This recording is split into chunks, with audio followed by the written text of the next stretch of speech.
So here are two examples of canvas surfaces that you can paint on. I recommend using a pre-stretched canvas. It's stretched over a wooden frame. It's pre-primed with gesso, and when you look on the package at the store, it's going to say extra fine or smooth or extra smooth. And so this just has to do with how many coats of gesso are on the surface. So the more coats of gesso, the smoother the surface is going to be. So here we have a canvas panel, and this is just a thin panel board with canvas stretched over it.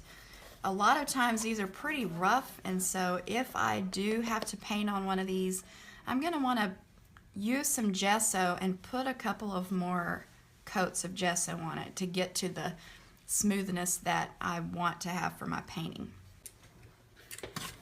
So another type of surface that you can paint on is masonite board, and this clipboard is the only example of this material that I have with me right now. So I'm just going to show you this clipboard.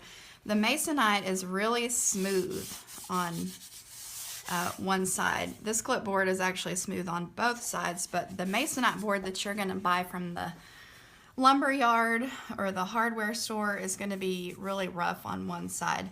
So before painting on this, you're going to probably want to prime it with a couple of coats of gesso.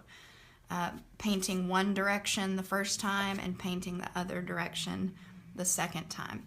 So masonite is a completely different type of surface to paint on. It feels totally different when you are pulling your brush and your paint across the surface. So it's really just a matter of preference when you are choosing a canvas surface or a smooth masonite surface.